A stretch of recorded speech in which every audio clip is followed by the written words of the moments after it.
Muy buenas noches con todos. Eh, Nuevamente es un gusto saludarlos en esta nueva sección donde, por supuesto, vamos a seguir tratando el tema del régimen de insolvencias en el ordenamiento jurídico colombiano, realmente desde un punto de vista un poquito más jurídico, ya alejándonos un poquito más del campo de la.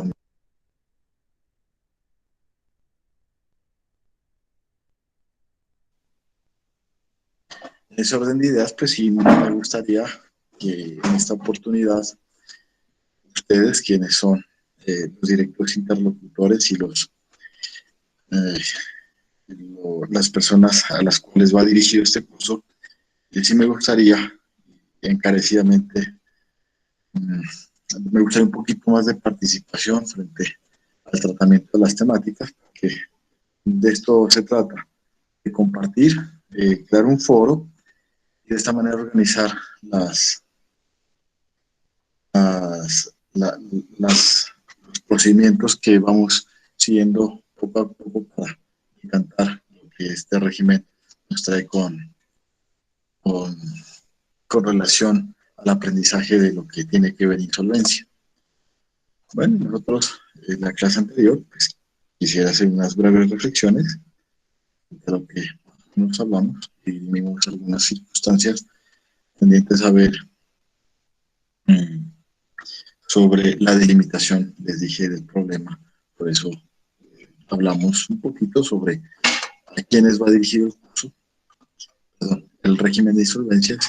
Hicimos someramente una breve calificación en un resumen muy elocuente de lo que es las personas. ¿Sí? ¿Por qué?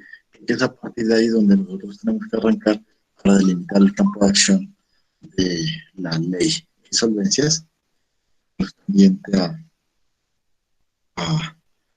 a este tratamiento legal.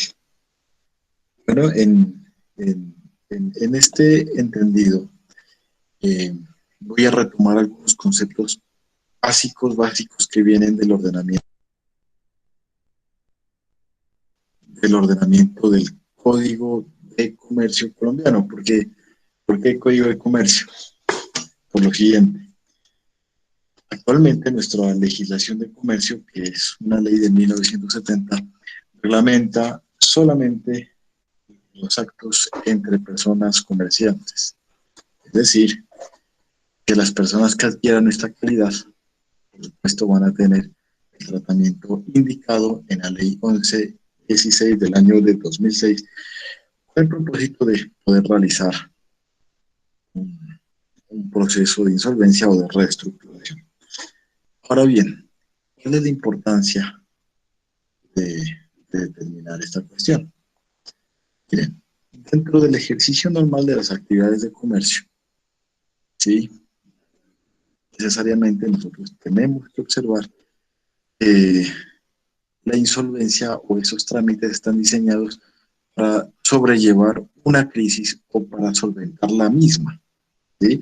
La ley ha reglamentado una serie de eventos, de pasos, con el propósito de salir adelante. Y tiene una lógica muy sencilla, porque si las crisis no existieran, pues no habría necesidad de procesos de reorganización, mucho menos de insolvencia. Eh, la pregunta es, ¿ustedes qué opinan? Me gustaría conocer su opinión. ¿Nosotros estamos preparados para afrontar una crisis? ¿Sí? Hoy estamos en crisis, si lo observan, ¿no? Y es que nosotros tenemos una economía local, esa economía es diferente, nuestra economía, por lo menos en lo que es el sector comercial de la zona de Pasto, no es una economía de grandes empresas, ¿no? Es una economía a veces hasta informal, ¿sí? Eh, la pregunta, a quien quiera participar mediante el chat, ¿estamos realmente nosotros para afrontar o preparados para afrontar una crisis? O sea, tenemos la facultad, ¿sí? Eh, de prever ciertos acontecimientos que puedan afectar el negocio normal de una empresa. No sé qué opinan. Considero que no, ¿sí? Considero que nos falta mucho por aprender. Considero que las lecciones que nos deja eh, esta pandemia es que si hubiésemos sido previsibles en algún tipo de eventos, hubiésemos podido sobrellevar de mejor manera. Ahora bien, hay grandes empresas que sí lo hacen, ¿no? Entonces uno dice, bueno, ¿qué estará pensando un empresario que salió adelante con su negocio? Porque hoy por hoy, por ejemplo, en el centro de la ciudad de Pasto, uno sale, desafortunadamente negocios que uno conocía ya no existen, cerrados, hay locales vacíos, ¿sí? Y entonces uno dice, bueno, ahí había una unidad de negocio, ahí había una fuente de empleo. Entonces, ¿estamos preparados para afrontar una crisis? Sería la primera cuestión, ¿sí? Em, ¿Qué tan frecuentes son las crisis en las empresas? Entonces uno tiene que decir que la economía es demasiado dinámica, los factores cambian, ¿sí? Las vivencias de las regiones son diversas y diferentes. A veces pues hay factores externos que evidentemente aceleran esos procesos, ¿sí? No sé ustedes, pero yo recuerdo un evento que cambió la mentalidad de absolutamente todos los nariñenses. También causó estragos en el departamento del Putumayo y al interior del país podemos decir que hubo una gran afectación en el departamento del Cauca. Hace unos años aquí se vivió una crisis que se denominó DRF y había otra que son las famosas o conocidas pirámides. Eh, Esa fue una crisis económica a nivel nacional que tuvo un impacto tremendo. ¿Sí? La cantidad de dinero que se perdió producto de ese evento, eh, aunque ustedes no lo crean, eh, provocó que en el gobierno nacional se expidieran una serie de eh, reglamentaciones especiales para el señor presidente de la República de aquel entonces, quien era el hoy senador Álvaro Uribe, ¿sí? Y fue tan grave la situación que mediante una situación legislativa, mediante sus decretos reglamentarios, ¿sí? Sacó al Estado de una normalidad cotidiana y lo eh,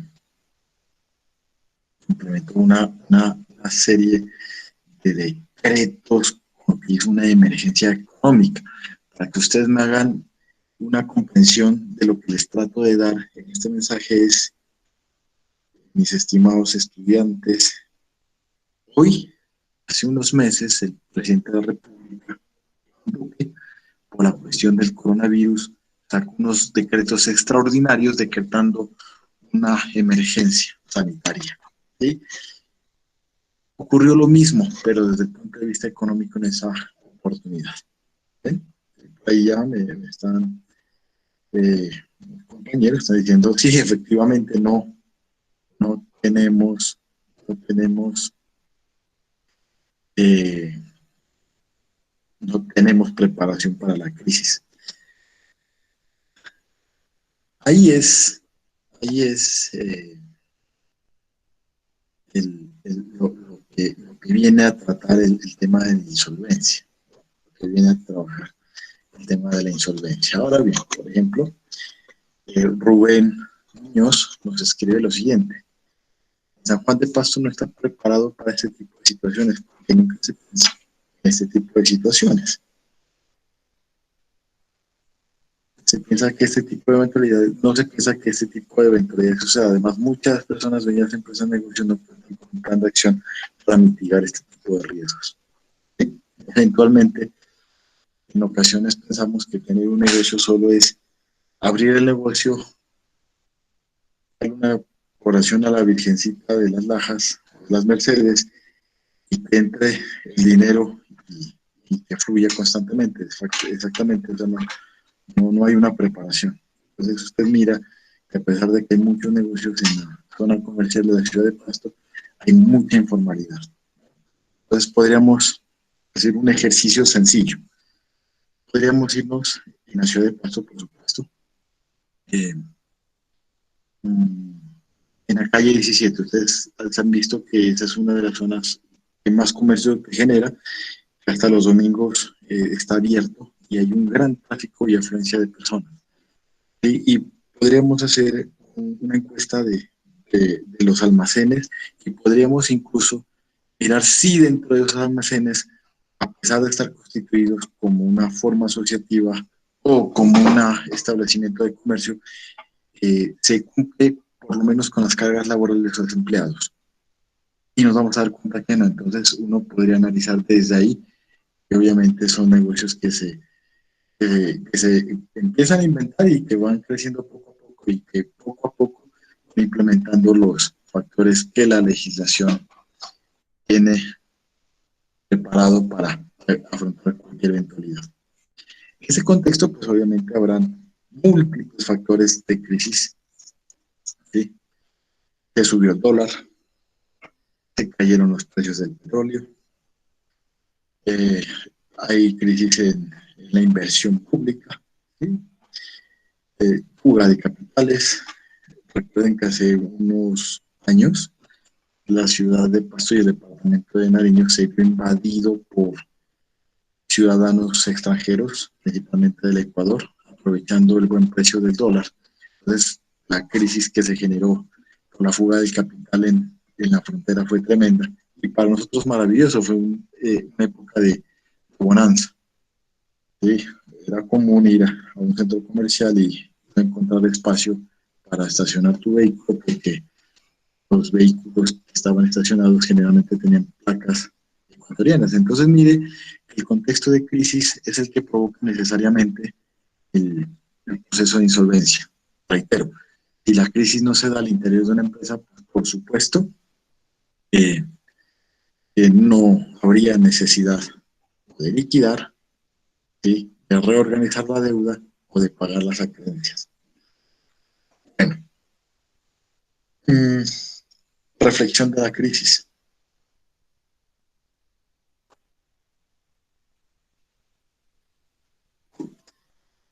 En ese orden de ideas, nosotros vamos realmente a delimitar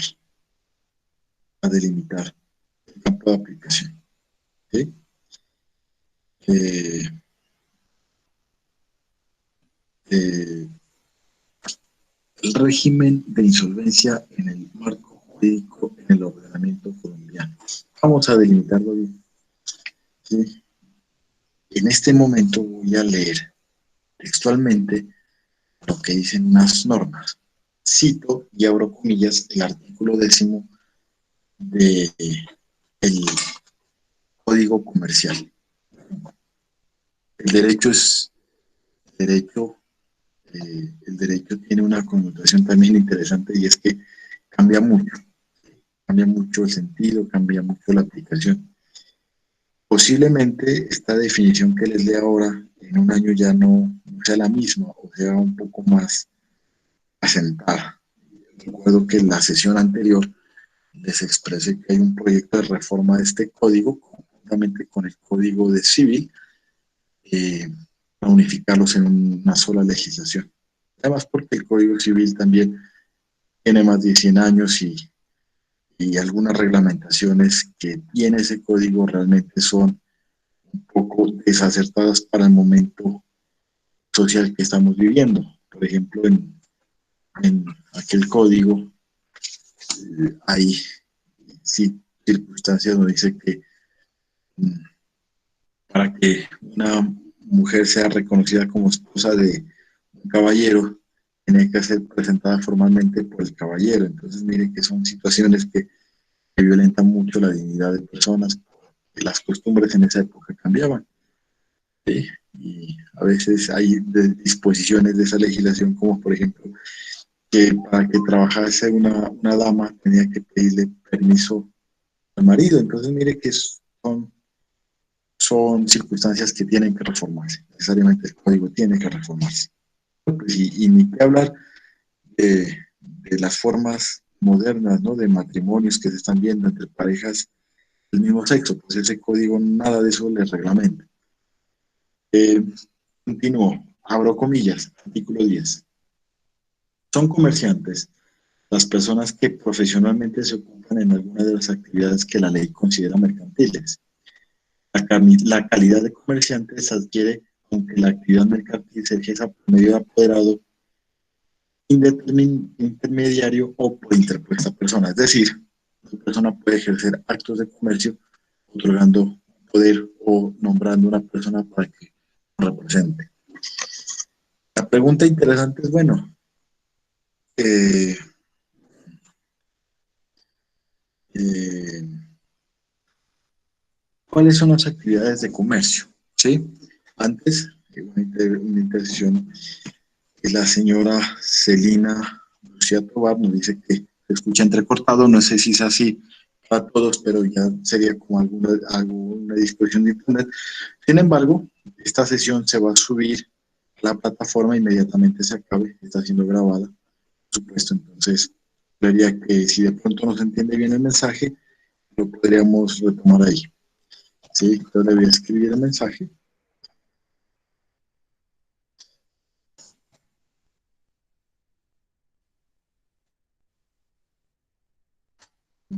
Continuamos.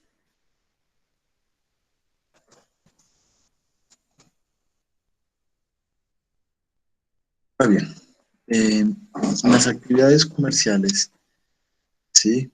Eh, están también presentadas en una forma muy ordenada en el artículo 20, ¿sí? El artículo 20 del Código de Comercio. ¿Sí? Pues honestamente no me voy a poner a delimitar cada una de ellas porque se nos acaba la sesión y no acabaríamos. Lo único que puedo, lo único que puedo eh, advertirles es que ha sido un prudente legislador de en 20 actividades, más o menos 18 numerales, se clasifican absolutamente todas las actividades de comercio que pueden haber. ¿Sí? Claro está que habrán unas precisiones en las cuales no se podrá hacer una actividad legal. ¿Sí? ¿A qué le falta el código? ¿Qué le falta el código para inmiscuir en actividades de comercio? Las actividades que se hacen por vía Internet. ¿Sí? Es decir, hay un comercio por Internet, hay unas actividades comerciales que se hacen por plataformas digitales, ¿sí? Que tiene una reglamentación especial, pero ya viene por vía de otras circunstancias. Y es lógico entender que eso es así, porque en 1970 pues no habían computadores, nadie se iba a imaginar en esa época que hoy todo el mundo tendría eh, un ordenador personal, por lo menos en su casa, o por lo menos un teléfono con la tecnología que hoy se maneja, y menos entender que en esa época iba a haber una, una cuestión de Internet. ¿Sí?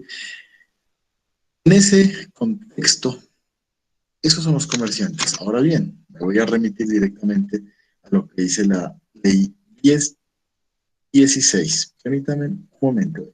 Ahí sí me voy a demorar y vamos a hacer unas pequeñas reflexiones porque en esa ley sí se hace un listado, se hace un listado de a quienes no se puede aplicar eh, el, el régimen de insolvencia. Entonces, mire que la ley, además de definir y delimitar quiénes son las personas jurídicas, sesión anterior, quiénes son las personas naturales, sesión anterior, quiénes son los comerciantes, sesión de hoy, ¿sí? La ley fue un poco más allá y que me parece un ejercicio muy positivo en determinar quiénes no, quiénes no. les podemos hacer un trámite de insolvencia, ¿sí? Primero, entidades promotoras de salud, las administradoras del régimen subsidiario del Sistema General de Seguridad Social en Salud, las instituciones prestadoras de servicios conocidas comúnmente como IPS, ¿sí? Como primera medida. Eh, Recuerden ustedes que dentro del marco de la seguridad social en Colombia hay una ley que se llama la Ley 100. Además, la Ley 100 tiene, tiene eh, unas propias figuras que supervisan el control. Pues si nosotros vamos a estudiar más adelante las facultades jurisdiccionales de lo que se llama la superintendencia de sociedades, las supersociedades, pues ellos tienen un ente de control directo que se ejerce a través de los municipios, departamentos y en el orden nacional del Ministerio de Salud. Además, existen unas instituciones que están creadas con el propósito de vigilar el cumplimiento de la salud. Sí, en nuestro caso es el Instituto Departamental de Salud, ¿sí? Pero a nivel nacional existe el Instituto Nacional de Salud. Sin embargo, ustedes necesariamente deberán entender que la salud es un servicio público. La salud, pues, se supone que no se debe ganar. Sin embargo, eh, la experiencia indica que la salud es un negocio, pero supremamente lucrativo, ¿sí? Sin embargo, sale y se excluye por fuera de la ley de insolvencia todo lo que tenga que ver con salud. Continúo con la lectura. Bolsas de valores agropecuarias, las entidades vigiladas por la Superintendencia Financiera de Colombia. Lo anterior no incluye a los emisores de valores sometidos únicamente al control de la referida entidad. Ahí sí paro. Los bancos. Eh, el país está atravesando hoy en día por una crisis de igualdad, digo yo. Eh, Realmente los bancos están generando una ganancia casi que exagerada y todo ha sido por la permisividad de las legislaciones. Usted no escucha en ningún momento, a pesar de que la crisis haya golpeado tanto, usted no ha escuchado que el banco le dé unos rendimientos negativos en el ejercicio de su año fiscal. Por el contrario, los anuncios son que los bancos ganan eh, mucha utilidad, ¿sí? Y es por el exagerado cobro de los intereses y de los servicios que prestan. Mm, Ellos tienen de por sí el manejo práctico de la superintendencia financiera. La superintendencia financiera los vigila, los puede sancionar, pero realmente ese control no es tan eficaz a mi manera de ver. Falta mucho todavía, ¿sí? Y recuerdo muy bien que en la sesión anterior algún compañero nos hizo una pregunta frente a las centrales de riesgo, ¿sí? El reporte. Tal será el poder que tiene el sistema financiero dentro de nuestro ordenamiento jurídico, que fueron ellos los que inventaron el tal punto del sistema de riesgos para que se aplique aquí en Colombia. ¿Sí? O sea, el cuento del reporte es una creación e invención bancaria prácticamente, cuando usted lo califican. Lo que pasa es que fue tan arbitrario en algún momento que el Estado tuvo que reglamentarlo mediante una ley estatutaria con el propósito de que las personas tuvieran garantías frente a veces las contribuciones exageradas que en posición dominante pueden tener algunas compañías frente a los ciudadanos por el ejercicio de una situación netamente comercial, captación de capitales. En ese orden de ideas, sacamos a los bancos del sistema financiero del proceso de la insolvencia. Las entidades vigiladas por la Superintendencia de Economía Solidaria que desarrollen actividades financieras de ahorro y crédito. Metemos ahí aquellas cooperativas financieras, ¿no? A mí se me ocurre y se me viene a la mente inmediata como Comeva, es una entidad del orden nacional, y hay una Juriscop, sí, eso es de la rama judicial. En Pasto hay una, no sé si la hayan escuchado ustedes, Coasmedas.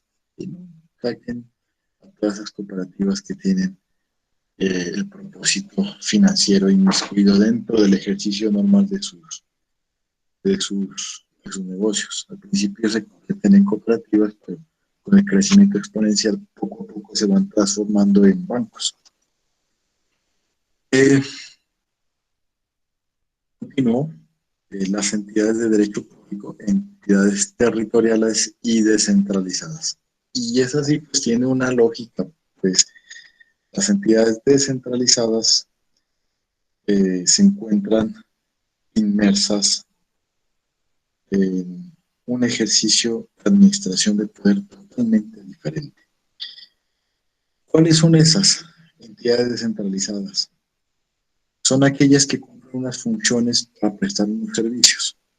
¿Sí? En ese sentido, podemos decir el municipio, el departamento de Nariño, el departamento del Valle del Cauca, el departamento de Antioquia, el municipio de Popayán, el municipio del Huila, el municipio de Tolima. Son entidades descentralizadas que cumplen una serie de servicios. Imagínense ustedes hoy esta suposición. Digamos que, Estefanía, buenas noches. Digamos que el municipio no salga con el cuento hoy. Saliera su representante legal, que es el doctor Germán Chamorro de la Rosa, alcalde del municipio de Pasto, y hagamos este ejercicio. Sale a decir, hombre, lo que pasa es que el municipio se va a quebrar. Entonces, vamos a hacer un proceso de insolvencia con el propósito de liquidar el municipio. ¿Sí? Imagínense esa debate. Imagínense, vamos con un ejemplo, tránsito. ¿Qué pasa? Que se tiene que acabar el tránsito. ¿Qué pasa con la pavimentación de vías? ¿Qué pasa con la educación municipal? ¿Qué pasa con la salud del municipio? ¿Sí? ¿Qué pasa con las labores que por regla general el municipio tiene que encargarse? La única ventaja es que ya no nos cobran los impuestos, ¿no? Municipales como el predial, de pronto las multas, nos cogen mal parqueados ahí algunos amigos del tránsito, ¿eh? Sin embargo, en ese orden hipotético, es difícilmente una entidad descentralizada puede acogerse a un régimen de insolvencia en las condiciones como está planteado en la ley 1116, porque su naturaleza jurídica es prestar un servicio, ¿sí? Prestar los servicios que el Estado tiene que garantizar. Entonces, no puede. Sí, no les digo, o sea, los municipios, las entidades centralizadas tienen, eh, tienen crisis, también hay insolvencias, se llaman déficit, totalmente por corrupción o porque las cuentas de los municipios no andan bien o de entidades descentralizadas. Pero los mecanismos que la ley ha implementado para solventar esas crisis son diferentes. En el caso de liquidación, pues la liquidación tiene que ser ordenada mediante un acto administrativo o mediante una ley de la República. No es algo tan sencillo y eso por la connotación del servicio público, el municipio pues jamás podrá hacer parte como parte activa de un proceso de insolvencia, es decir, no se puede acabar así nomás. Tiene que brindarle a sus ciudadanos las garantías que va a continuar con la prestación de sus servicios. Continúo con la lectura de las excepciones, quienes no, ¿sí? Las entidades de derecho, pues, ya la dijimos, las empresas de servicios públicos y domiciliarios, ejemplo en Popasto, en el caso, ¿no? Imagínense, digan, no, pues llegamos, nos quebramos, y el agua, ¿quién extrae el agua? ¿Quién recoge los residuos? ¿Sí? El alcantarillado, terrible, sería una hipotética situación de esa. No estoy diciendo que no puede haber crisis, por supuesto que las hay, pero en el sector público las crisis se tienen que manejar de una manera totalmente diferente. ¿Sí? Y las demás personas jurídicas que estén sujetas a un régimen especial de recuperación de negocios, liquidación e intervención administrativa para administrar o liquidar. Serían las excepciones con las cuales cuenta la ley 1116 del año de 2006 con el propósito que ellos no aplican. Esta ley no va con ellos. Entonces, mire que nuestro marco de aplicación del régimen de insolvencias cada vez va a ser menor. Anteriormente se había dicho que el antecedente, el antecedente de insolvencia viene programado desde la ley 222 de 1995. En esa ley, recuerdo mucho, se creó una llamada de empresa unipersonal y el proceso de liquidación obligatoria del proceso de contrato. Pues, si lo hacemos hoy, pues el proceso de liquidación obligatoria viene a ser reformado por lo que es el régimen de insolvencia y el proceso de concordato viene a ser lo que es el proceso de reorganización que tiene nuestra, nuestra ley actual de manejo de las insolvencias. Hasta aquí, ¿alguna pregunta?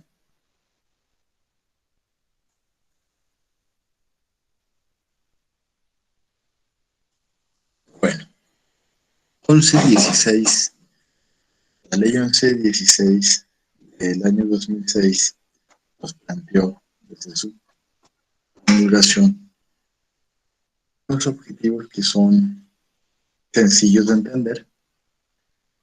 Eh, Sin embargo, vamos a hacer un comentario acerca de si efectivamente se cumple o no el régimen, el fin o el objeto de la ley. Antes de ello, nosotros deberemos entender que las leyes tratan de reglamentar situaciones de garantizar una sana convivencia entre todos los asociados de esta gran empresa que se llama Colombia. La ley, cuando se promulga la ley, lo hace en un aspecto general, es para todos, abstracta e impersonal, no va a tener preferencias con absolutamente nadie, ¿sí? Con un cumplimiento obligatorio.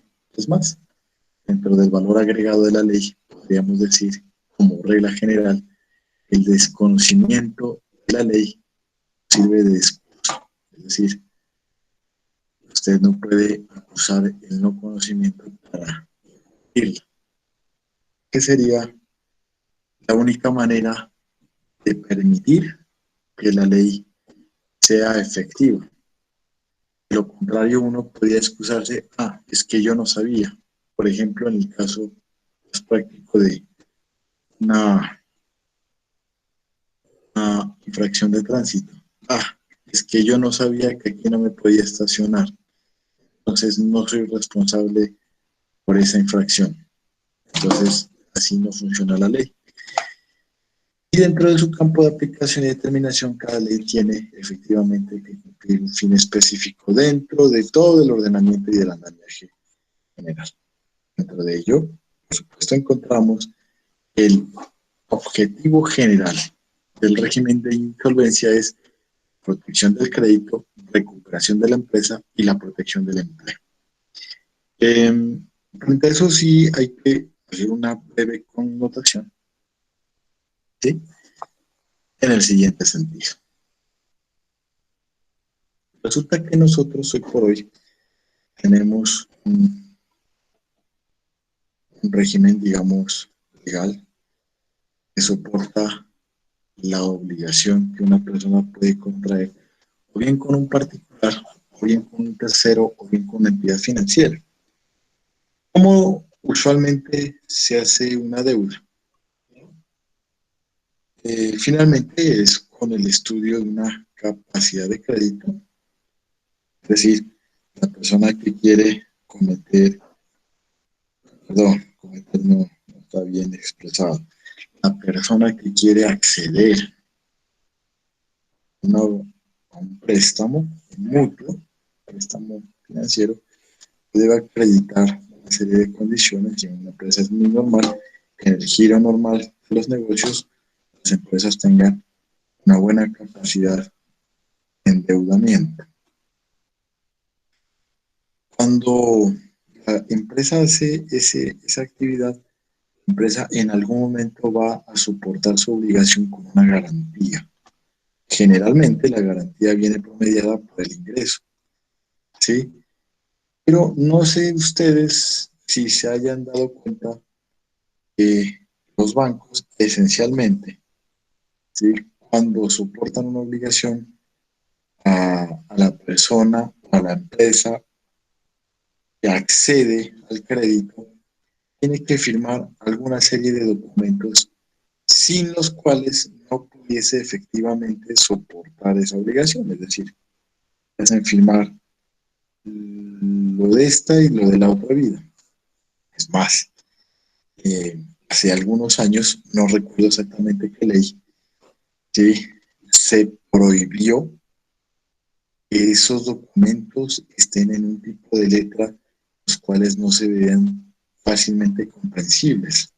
Porque antes le hacían firmar un contrato con una letra tipo Arial 4, pues honestamente nadie iba a leer.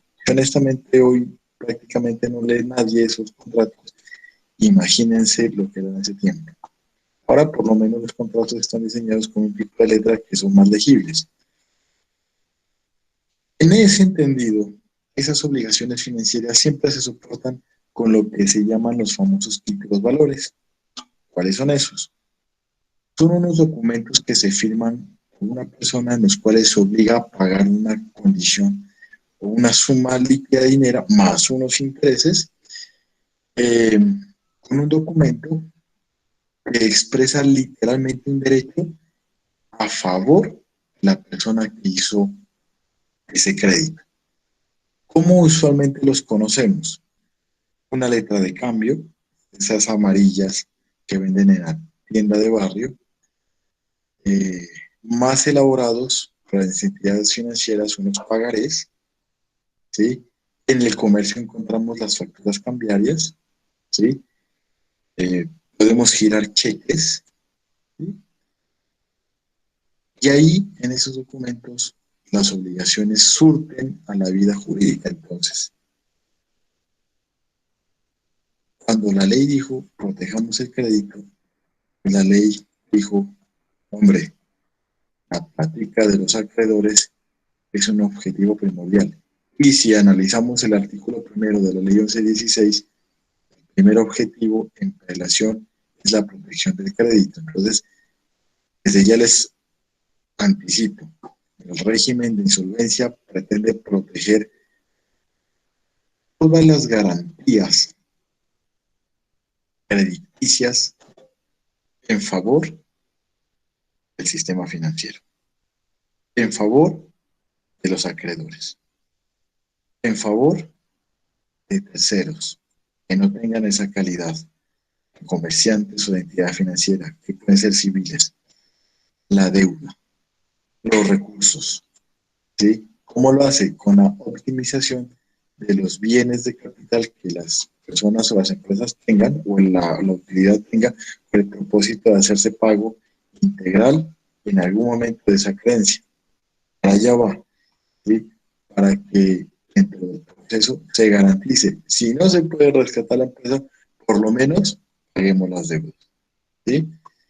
Bueno, ese es un objetivo que pues quedó así y a mí me parece que sí se cumple porque liquidar, reorganizar implica eh, adoptar una estrategia para pagar el crédito, pagar la creencia, no quedarle mal, ¿sí? Ahora bien, frente a eso, ustedes también tienen que ser conscientes que usualmente cuando una entidad financiera eh, soporta una obligación, no solamente tiene los documentos que acreditan esa obligación, sino que también tiene un instrumento jurídico que es tremendo, que sirve para obligar el pago de las obligaciones. Y en ese momento me refiero al sector justicia. El sector justicia tiene diseñado, mediante la ley 1564 del año 2012, un proceso especial que se llama ejecutivo, y con ese proceso las acreencias económicas son exigibles desde el primer momento de incumplimiento, porque usualmente esas obligaciones tienen una condición aceleratoria que más o menos se escucha de la siguiente manera. El banco X puede, en cualquier evento de incumplimiento de mora con una sola cuota, exigir la totalidad del crédito. Entonces, una persona entró en mora de 2, 3 cuotas en su crédito. Lo primero que hace la entidad, si mira que dentro de su calificación ya esa persona no va a pagar, lo primero que hace es iniciar un proceso mediante un juez de la República. Ese proceso está garantizado con las famosas medidas cautelares que les cuento, es de las cosas más desagradables que le pueden pasar a una empresa. ¿Por qué?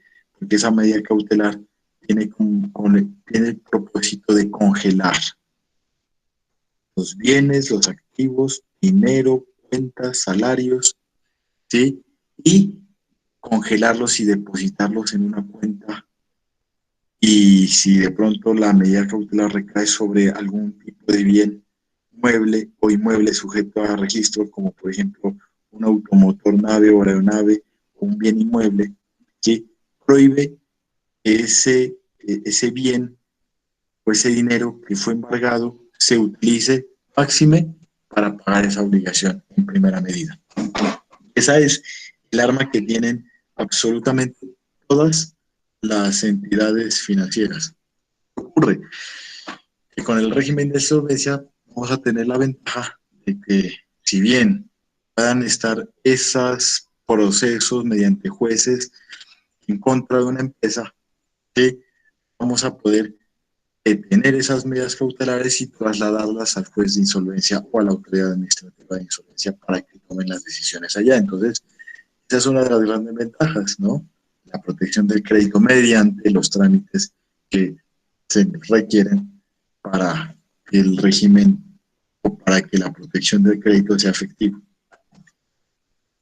¿Qué ocurre si la empresa no lo hace? Muy sencillo.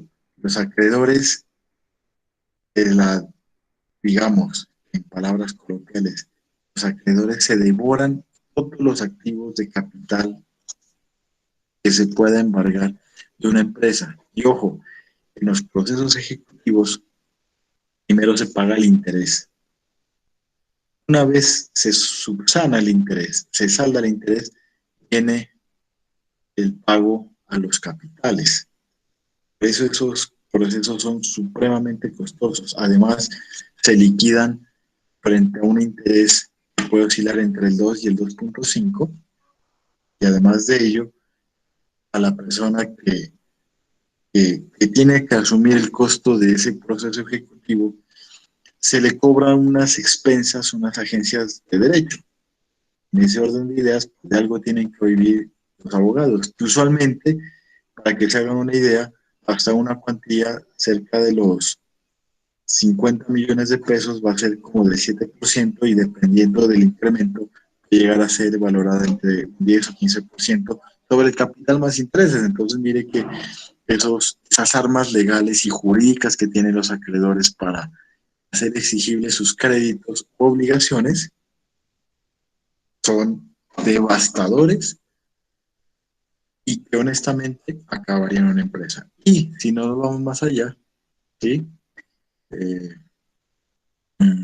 nosotros como particulares, cuando accedemos a una deuda en crédito público, en crédito bancario O un ejemplo cotidiano, pues que nos fuimos a un almacén de motos y nos sacamos una moto. Pues imagínense que si no podemos cumplir con la carga obligacional del pago de la moto en las cuotas, pues también podemos ser susceptibles de un embargo y las empresas mediante esa arma que se llama proceso ejecutivo, honestamente tienen un poder terrible con el propósito de reclamar las acreencias. Luego entonces, el propósito principal de la ley, que es protección del crédito, pues se garantiza con la protección del empresario, de la empresa o del comerciante, porque detiene prácticamente, si hay procesos en curso, detiene todos los procesos que en contra tenga y los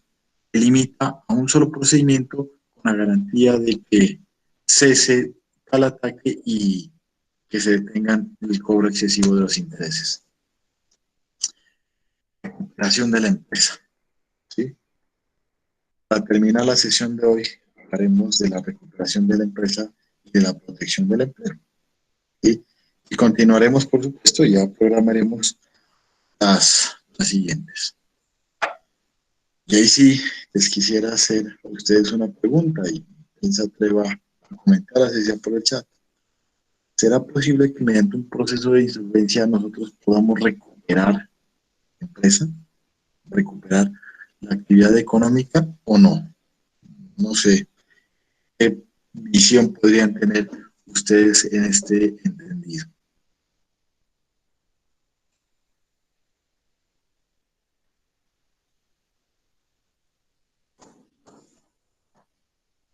Pues la verdad, mis estimados estudiantes, es que sí es posible recuperar la empresa.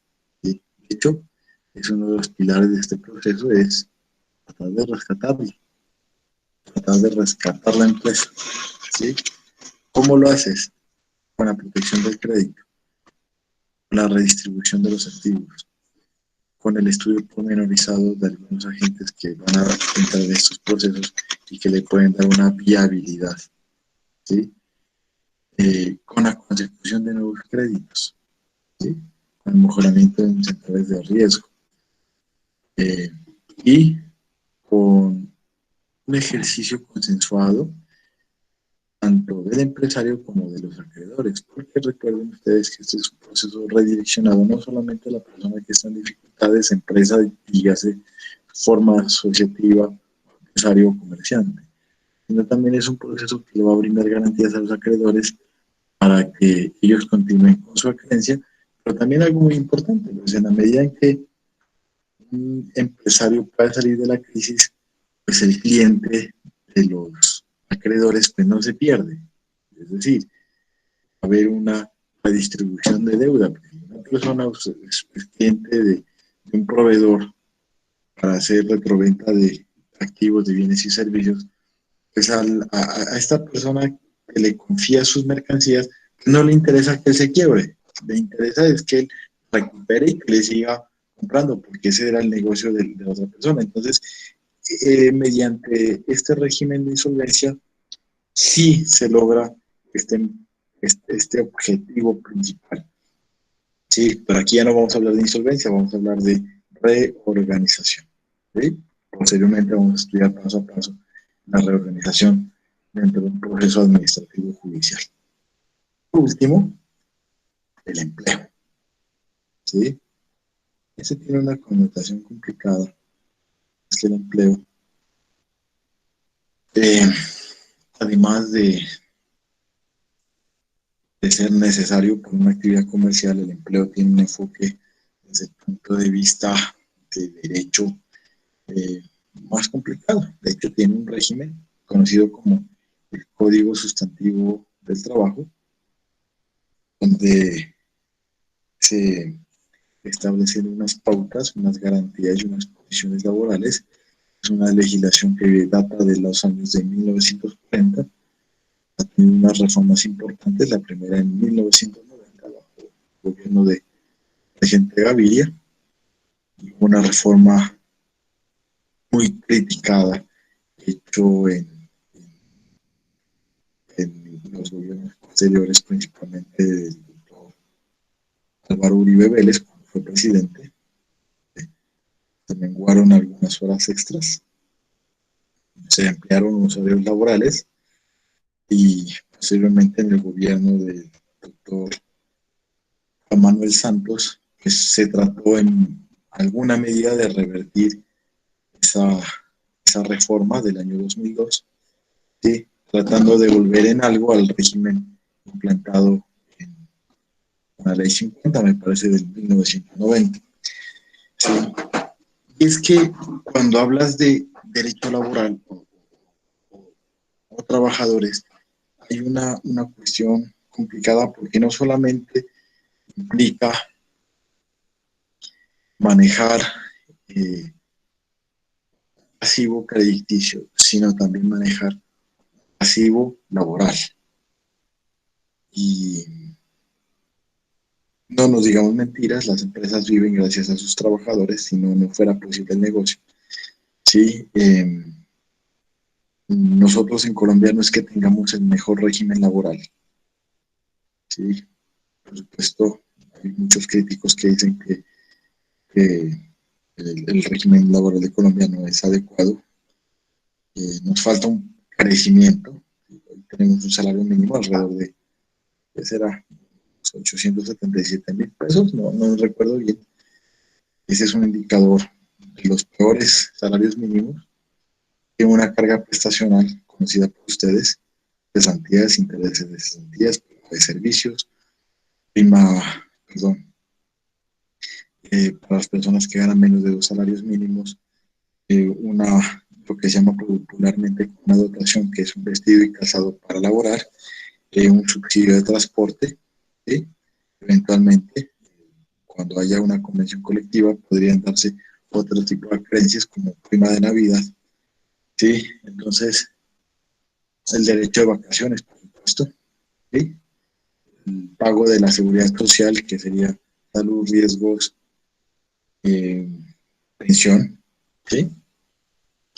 Yo creo que ahí no se nos escapa ninguna. Entonces, desde ese punto de vista, mire que hay unas condiciones de exigibilidad legal dentro de un marco normativo para un empleador que es muy, muy difícil sobrellevarlo.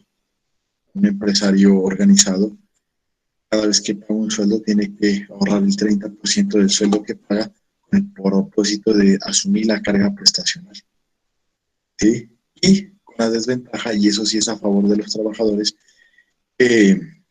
los derechos laborales, como son por su carácter constitucional y fundamental, son derechos irrenunciables, especialmente protegidos por la legislación, y eso hace que en alguna confrontación entre un empleador y un trabajador, usualmente quien lleve las de perder será el empleador. Por eso la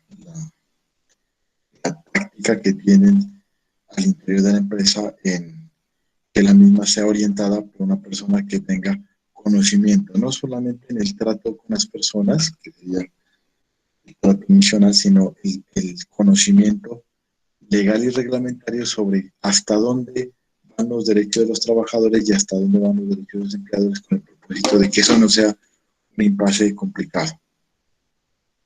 Como pueden ver, hablar de empleo en Colombia es muy complicado. Máxime cuando el empleo formalmente organizado no es costumbre. La costumbre es un empleo informal. ¿Sí? Reitero las palabras que les dije al inicio de la sesión. Miremos a ver cuántos negocios en la ciudad de Pasto tienen un empleo formalmente reconocido, es decir, cuántos empleadores son capaces de pagar, ¿sí? El salario que debe pagarse por el tiempo laborado, 8 horas diarias, 48 a la semana, y si se pasan unos horarios, pues las famosas horas extras, el descanso obligatorio el domingo. Entonces, es complicado el tema. Ahora bien, ¿y qué pasa si se quiebra la empresa? ¿Sí? Es decir, vamos a liquidarla, vamos a hacer el proceso de insolvencia. ¿Dónde quedan los trabajadores? ¿Sí? Afortunadamente, y por su naturaleza, pues tendremos que decir que esas obligaciones eh, tienen una concepción especial de protección y son pagaderas en primer orden, antes que una obligación financiera.